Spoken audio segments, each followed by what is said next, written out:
Vous savez, bien aimé, il y a des choses que nous disons ici, des choses que nous partageons ici par rapport à la saine doctrine. Lorsque nous le disons ailleurs, eh bien, non seulement on fonce les sourcils, mais on se pose toutes sortes de questions. Les gens se disent, mais où il a pris ça? Mais d'où ça vient? Vous savez, le pasteur Woodruff disait que les femmes voient les détails. Mais ce sont les détails, bien aimés, de la parole que nous devons développer. Amen.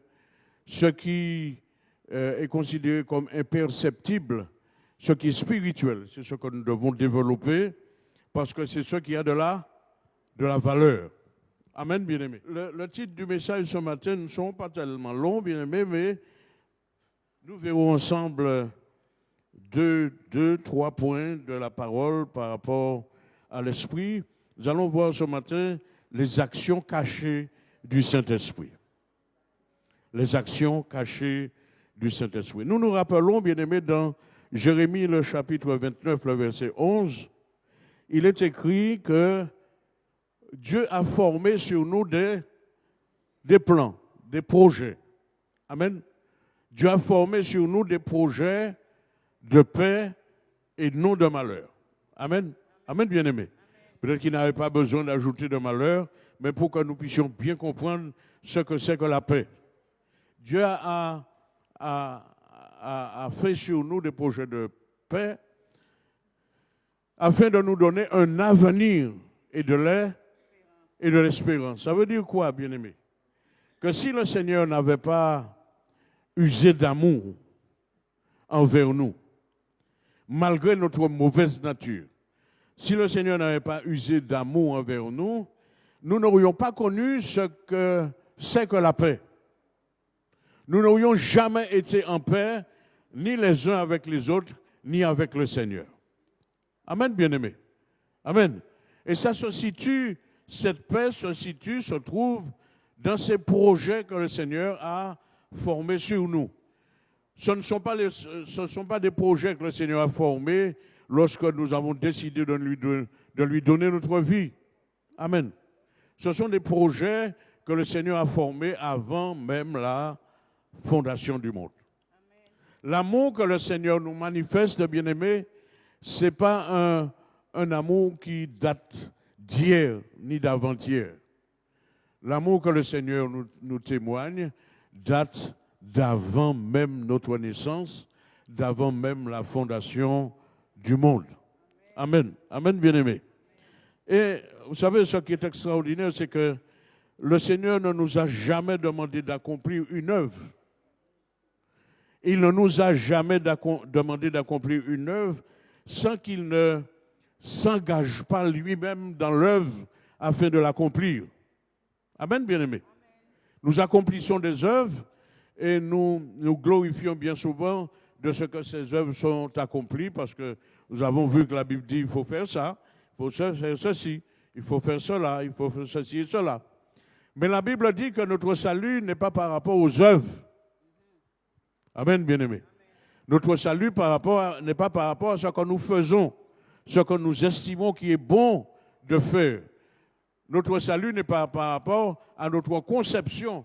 Nous comprenons ceci comme cela et nous le faisons comme ceci ou comme cela et nous pensons que c'est justifié, cela doit concourir à notre salut. La Bible déclare, bien-aimés, que ce n'est pas par les œuvres. Ce n'est pas par les œuvres. Ce n'est pas par rapport à ce que nous faisons. Amen. Amen, bien-aimés. Même si ce que nous faisons est bien aux yeux des hommes. Même si ça se justifie. Amen, bien-aimés. La Bible dit que notre salut n'est pas par rapport aux œuvres. Amen. Mais c'est par grâce que nous sommes sauvés par le moyen de la foi et cela ne vient pas de nous. Donc le Seigneur, bien-aimé, nous savons qu'il a formé sur nous des plans. Il a formé sur nous des projets. Amen. Mais la Bible dit que ces plans et ces projets ne peuvent pas s'accomplir tout seuls. Nous n'accomplirons jamais les plans, les projets de Dieu tout seuls. Amen, bien-aimé. Jamais. il faut que le Seigneur intervienne. De la même manière que nous disions dernièrement que la foi seule ne suffit pas. Vous savez, il y a eu un petit souci par rapport aux frères de l'Église primitive, où certains disaient, montre-moi ta foi sans les œuvres et je te montrerai ma foi avec les œuvres. Mais la Bible dit bien que la foi sans les œuvres, la foi sans les œuvres est morte. Donc on estime que on est sauvé par grâce, par le moyen de la foi. Donc à partir du moment où on a la foi, ça suffit. On est sauvé. Pas vrai, bien-aimé? J'ai la foi dans le Seigneur, ça me suffit. C'est faux, bien-aimé. On n'est pas sauvé uniquement par la foi. Puisque la Bible dit que, alléluia, c'est Jésus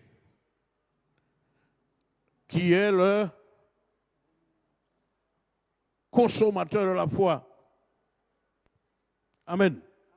Jésus, c'est lui qui suscite la foi et qui la met en activité. Pas ça? Vous savez, qu'est-ce que ça veut dire, bien-aimé, pour nous je ne suis pas trop connaisseur, mais qu'est-ce que ça veut dire, susciter? Qu'est-ce que ça veut dire, susciter? On peut susciter des querelles, pas vrai? Pas vrai, bien-aimé? Oui ou non? C'est lui qui provoque. C'est Jésus qui provoque la foi. Lorsque la Bible dit, c'est Christ qui suscite la foi et qui l'amène à la perfection, ça veut dire que c'est lui qui provoque la foi. Tu n'as pas la foi parce que tu veux avoir la foi. J'ai envie d'avoir la foi. Vous savez, il y a la foi et le don de la foi. Tu n'as pas la foi parce que tu as envie d'avoir la foi. Ce n'est pas parce que tu jeûnes plus que tout le monde ou que tu pries plus que tout le monde que tu auras la foi. La Bible dit que c'est le Seigneur qui actionne cela. Parce que ce n'est pas en nous. La foi ne se trouve pas dans l'homme. Amen, bien-aimé. La foi, c'est une réalité spirituelle et la Bible déclare que c'est Jésus qui suscite la foi et nous n'avons même pas la possibilité de demeurer fidèles parce que nous avons la foi. La Bible déclare que c'est Jésus qui suscite la foi et qui l'amène à la perfection. Si nous sommes arrivés au bout, comme l'apôtre Paul avait dit, j'ai gardé la foi. Pas ça? À la fin de son parcours, il a dit, j'ai gardé la foi. Désormais, la couronne de victoire, de justice m'est réservée. Mais bien aimé, il n'est pas arrivé tout seul. Parce que par rapport à ce qu'il a vécu, par rapport à ce qu'il a subi, par rapport aux coups, aux trahisons, parce qu'il a dit,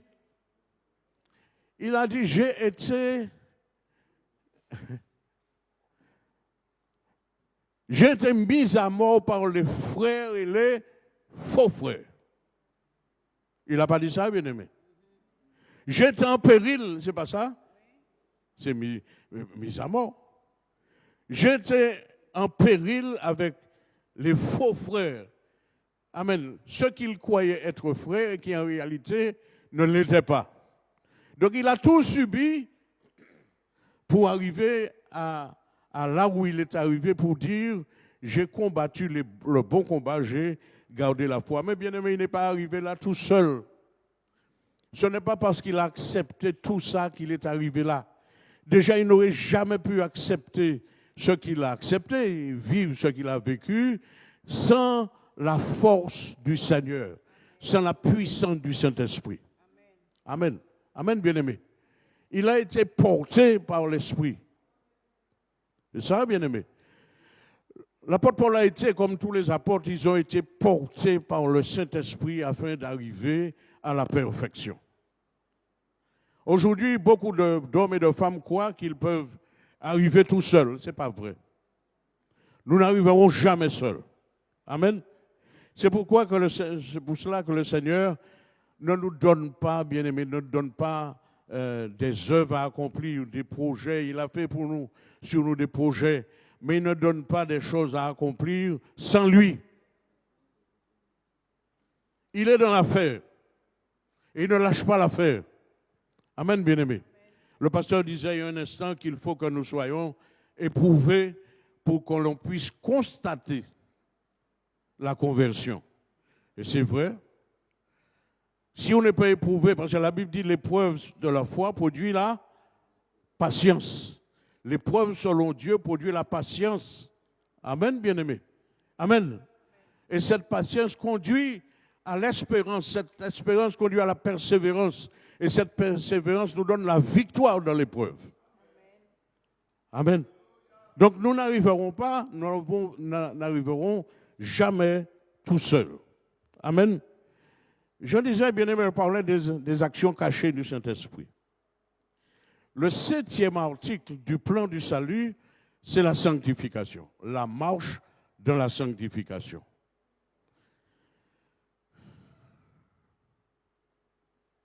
C'est le point le plus difficile, bien-aimé, à vivre. C'est le point le plus difficile à exécuter. Parce qu'on peut demander le baptême, on peut passer par le jeu du baptême, par fantaisie. Parce que les gens demandent d'être baptisés, on demande aussi d'être baptisés. C'est pas vrai?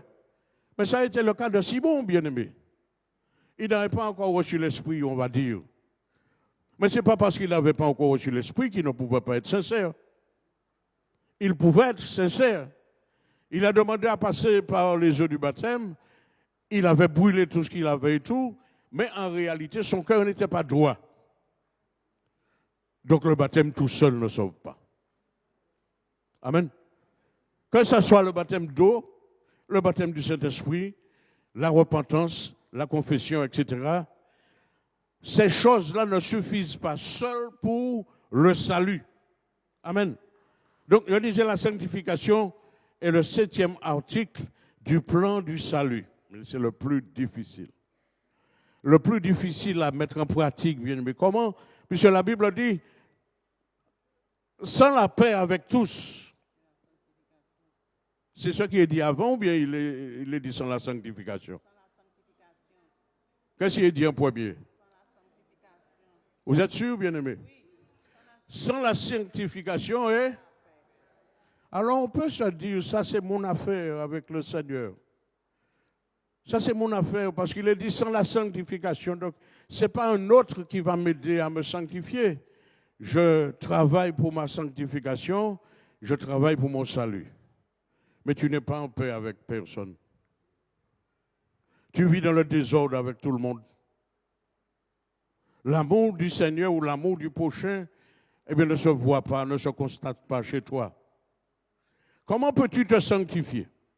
Ça, c'est, bien-aimé, la partie que le Seigneur nous donne à faire. Parce que, concernant la sanctification, elle est faite en deux parties. Il y a une partie d'ordre spirituel et une partie physique. Amen, bien-aimé. La partie spirituelle, nous n'aurions jamais pu le faire. Nous n'aurions jamais pu nous sanctifier esprit et âme. Jamais. Sans l'intervention du Seigneur, nous n'aurions jamais connu la sanctification. Donc le Seigneur nous demande de faire un tiers. Il a déjà fait 2 parts. Il a déjà fait sa part. Et bien ça, bien aimé. Le Seigneur a déjà fait sa part parce que comment aurions-nous fait pour sanctifier notre esprit? Puisque nous sommes encore vivants, nous avons les yeux ouverts, nous avons les oreilles audibles, nous sentons les choses, nous voyons les choses, nous touchons, nous marchons, etc. Comment nous aurions fait, bien-aimés? Parce que la Bible dit que l'esprit s'oppose à la chair s'oppose à tout. Pas vrai? La chair s'oppose à tout. Le premier qui se lève, la première personne qui se lève contre la sanctification, c'est la chair. La chair n'est pas pour la sanctification. C'est pas ça, bien-aimé. La chair n'est pas pour la sanctification. La chair est pour quoi? La chair est pour la souillure. La chair est pour la souillure. Plus il souille c'est plus il satisfait. C'est pour ça, bien aimé, dans Apocalypse, la Bible dit, dans Apocalypse, le chapitre 22, Apocalypse chapitre 22 à partir du verset 11, la Bible dit, celui qui se sanctifie, il se sanctifie encore. Mais celui qui se souille, il se souillera encore, bien-aimé. Il n'y a pas de limite à la souillure. Et la chair prend plaisir à se souiller. C'est pas ça, bien-aimé. La chair n'entend pas, bien-aimé. Elle n'entend pas, elle ne comprend pas. Il n'y a pas de famille pour la chair. On peut essayer de, lorsqu'on a donné sa vie au Seigneur, ou lorsque le Seigneur est venu nous chercher, et qu'on est conscient que c'est le Seigneur, que c'est l'action du Seigneur, eh bien, on va mettre en place des choses, des éléments, des stratégies, on va mettre en place des principes pour que la chair puisse obéir. Mais la chair n'obéit pas. La chair n'obéit pas à l'esprit de l'homme. La chair n'obéit pas à l'âme. La chair s'oppose au Saint-Esprit. Regardez, bien-aimés, dans Romains, le chapitre 12, la Bible dit, ou quoi que je crois, soit le chapitre 12 ou le chapitre 9, la Bible dit que la loi n'a pas pu accomplir la volonté de Dieu parce que, à cause de la chair, chose impossible à la loi parce que la chair la rendait sans force. La chair rendait la loi sans force. Puissance de la chair. Amen. La chair est puissante, bien-aimée. Oui, il dit, la loi de l'esprit de vie en Jésus-Christ m'a affranchi de la loi du péché et de la mort. Chose impossible à la loi parce que la chair la rendait sans force. On ne peut pas arriver à se sanctifier seul. Amen, bien-aimé. Ça, c'est prouver qu'on est un orgueilleux. On ne peut rien arriver à faire spirituellement tout seul. À partir du moment où on se lève et on dit c'est moi qui fais, c'est moi qui sais faire, c'est moi qui peux faire, etc., on met en évidence l'orgueil. Amen, bien-aimé. On met en évidence l'orgueil. Rappelez-vous, le Seigneur avait dit, sans moi, vous ne pouvez rien faire. Ce qu'il a dit dans Philippiens, chapitre 2, le verset 13. Sans moi, vous ne pouvez rien faire. La chair s'oppose, bien-aimé. La chair s'oppose à l'esprit et la chair s'oppose avec violence à l'esprit. Amen. La chair s'oppose avec violence à l'esprit. Quelle est la part que le Seigneur a fait par rapport à notre sanctification? On peut le lire, ma chère sœur, merci de lire Éphésiens chapitre 2. On peut le lire un petit peu plus haut que le verset 5, mais on va le finir à partir du verset 6. Nous tous aussi, nous étions dans leur nombre, nous vivions autrefois selon les convoitises de notre chair, accomplissant les volontés de la chair et de nos pensées, et nous étions par nature des enfants de colère comme les autres. Amen. On peut juste s'arrêter là. Nous tous aussi, nous vivions comme ça. Nous étions des enfants de colère. Amen, bien-aimés.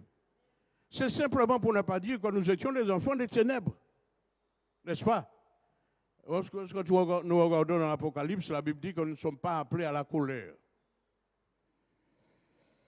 C'est-à-dire que, le pasteur l'a expliqué, je n'étais pas là la dernière fois, mais la grande tribulation, normalement, n'est pas destinée, à cause de l'amour que le Seigneur nous témoigne, puisque nous sommes précieux à ses yeux, la grande tribulation n'est pas destinée à nous qui aimons le Seigneur. Mais puisque il y a tellement, bien-aimés, de combats dans la chair, parce que c'est la chair qui nous fait rester pour la grande tribulation. C'est à cause de la chair, à cause des besoins de la chair, des envies de la chair. Amen. Que nous restons pour la grande tribulation. Mais puisque nous sommes appelés pour le salut, eh bien, à l'entrée de la grande tribulation, on va couper tête nous. Puisqu'on va nous demander de renier le Seigneur. C'est pas ça? Donc nous voyons que c'est le problème de la chair. Amen, bien-aimé. nous étions de leur nombre, nous tous nous étions de leur nombre. Donc ça veut dire que nous étions des enfants de colère. Aucun enfant de colère n'a de part dans le royaume des cieux. C'est ça? Aucun enfant de colère ne va rentrer dans le royaume des cieux, bien-aimé. Amen, bien-aimé. Alors, comment se fait-il que nous sommes arrivés à passer cette étape? Continuons la lecture, ma chère sœur. Verset 4.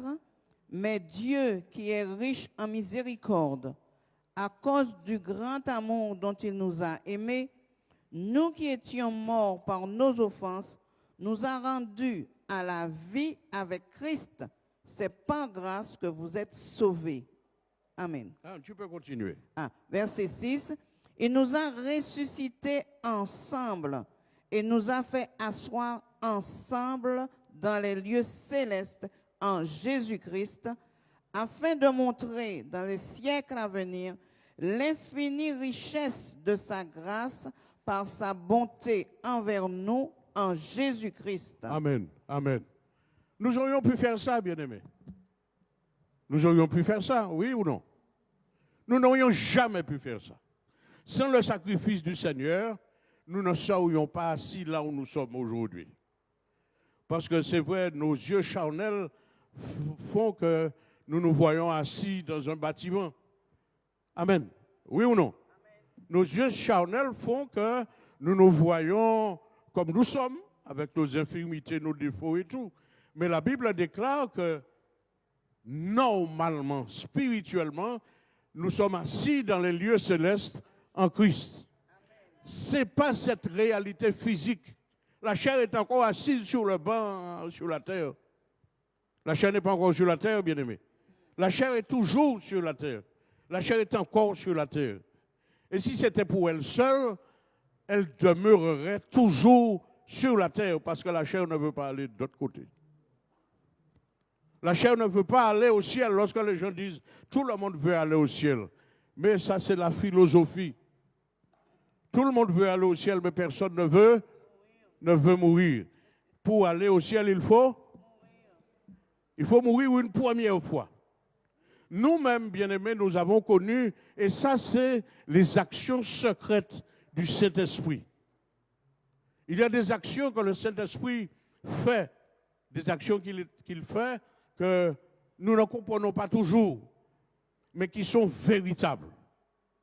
Lorsque nous avons donné notre vie au Seigneur, quand nous sommes passés par les eaux du baptême, amen, bien-aimés, au nom de Jésus, quand nous avons été lavés, purifiés par l'eau de la parole de Dieu. La Bible dit que de mort que nous étions, c'est pas ça? De colère que nous étions, des ténèbres dans lesquelles nous étions, nous sommes passés à la lumière. Oui ou non, bien-aimés? De mort que nous étions. La Bible dit que notre âme était morte, notre âme était séparée de Dieu à cause du péché. Pas ça, bien-aimés? Notre âme était séparée du Seigneur. Alléluia. Et lorsque nous avons donné notre vie au Seigneur et que le Seigneur a fait, par l'Esprit, ces actions qu'il a faites, nous avons retrouvé la vie dans notre âme, la respiration de l'âme, et nous avons pu rentrer en communication, en communion avec le Seigneur. Amen. Amen, bien-aimé.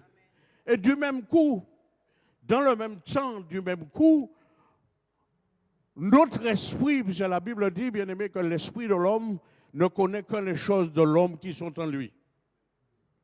L'esprit de l'homme ne connaît rien d'autre. Amen. Amen, bien-aimé. L'esprit de l'homme ne connaît que les choses de l'homme qui sont en lui. Donc, du même coup, bien-aimé, puisque le Seigneur nous a ressuscités ensemble avec lui, qu'est-ce qui s'est passé? Au travers de la résurrection, nous avons bénéficié pour notre esprit un renouvellement. Notre esprit a été renouvelé. L'esprit de notre intelligence a été renouvelé. Amen, bien-aimé. Ce qui fait que nous avons fini par comprendre et les choses de l'esprit humain et les choses de l'esprit de Dieu. Nous avons pu faire un choix. Oui ou non, bien-aimé? Nous avons pu faire un choix. Nous avons préféré choisir le Seigneur, l'esprit de vivre selon l'esprit du Seigneur, que de vivre selon la chair. Amen, bien-aimé. Ce sont ces deux actions essentielles que le Seigneur a fait d'entrer dans nos vies et que jusqu'à maintenant, nous ne comprenons pas. Nous sommes infidèles au Seigneur parce que nous ne comprenons pas, nous n'avons pas compris, ou jusqu'à maintenant, nous refusons de comprendre les actions que le Seigneur, secrètes que le Seigneur a fait dans nos vies. Amen. Ces actions secrètes que le Seigneur a fait dans nos vies, il continue à le faire encore, bien-aimés, puisqu'il y a des hommes encore aujourd'hui qui passent de la mort à la vie. C'est pour cela que notre devoir, c'est d'annoncer l'Évangile. Le devoir que nous avons, c'est d'annoncer l'Évangile. L'apôtre Paul avait dit, le Seigneur avait dit à l'apôtre Paul, alors qu'il voulait laisser la ville de Corinthe. Les Corinthiens n'étaient pas faciles, bien-aimés. C'était un peuple difficile. Un peuple qui voulait vivre comme il voulait. Peut-être comme nous aujourd'hui. Le Seigneur avait dit à Paul, prêche l'Évangile. Quand j'ai un peuple nombreux dans cette ville, et Paul avait dit à Timothée, en toute occasion, prêche l'Évangile. Pas chercher à savoir si vous êtes d'accord et pour, si vous n'êtes pas d'accord et pour, si c'est le bon moment, si ce n'est pas le bon moment, si c'est la bonne occasion, si ce n'est pas la bonne occasion, si les gens pleurent, si les gens rient, qu'ils soient dans la fête, qu'ils soient dans le deuil, prêche l'Évangile. Amen, bien-aimé. Parce que l'Évangile, c'est pour le salut. Il n'y a rien d'autre, bien-aimé. Il n'y a rien d'autre qui soit pour le salut, c'est l'Évangile qui est pour le salut. Amen. Vous avez compris ça, bien-aimé? Ça, c'est la part du Seigneur. Il a fait déjà les deux premières parts que nous n'aurions jamais pu faire, que nous n'aurions jamais su faire. Amen. Ni dans notre tête, ni dans notre cœur, nous n'aurions jamais pu faire ça, bien-aimés. Ressusciter notre âme, renouveler notre esprit, jamais nous n'aurions pu le faire. Amen. Jamais, jamais.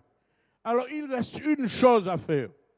C'est pour ça que la Bible dit, ma chère soeur, tu peux me le lire, s'il te plaît. Il se trouve dans 2 Corinthiens, chapitre 6, verset 17. Sortez du milieu d'eux et séparez-vous, dit le Seigneur. Ne touchez pas à ce qui est impur, et je vous accueillerai. Amen. 2 Corinthiens, reste là, chapitre 7, verset 1er. Ayant donc de telles promesses, bien-aimés, purifions-nous de toute souillure de la chair et de l'esprit, en achevant notre sanctification dans la crainte de Dieu. Amen. Amen. Amen. Il est bien dit achevons. C'est ça, bien-aimé. Il est dit achevons notre sanctification. Ça veut dire que nous avons déjà une part, nous avons une partie. Lorsque la Bible parle des acomptes, des arts de l'esprit, nous avons déjà reçu une partie concernant la sanctification. Le Seigneur veut que nous puissions l'achever. Amen. Et pour l'achever, c'est nous qui devons également à ce moment-là nous engager. Le Seigneur ne va pas nous s'engager avec nous, bien-aimés. Il nous a déjà dit ce qu'il faut faire.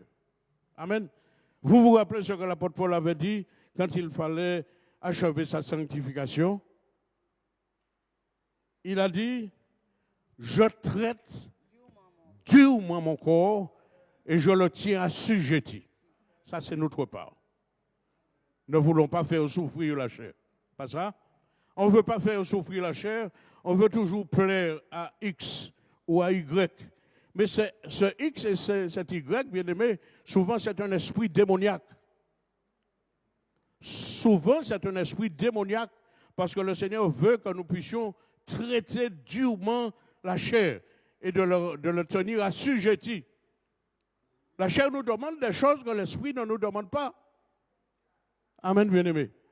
Puisque la Bible dit, il y a combat, il y a guerre entre la chair et l'esprit. Ce que l'esprit te demande, ce n'est pas ce que la chair te demande. Amen, bien-aimé. Et c'est pour ça, là, Seigneur, l'apôtre Paul dit, nous devons traiter durement la chair. Amen. Amen.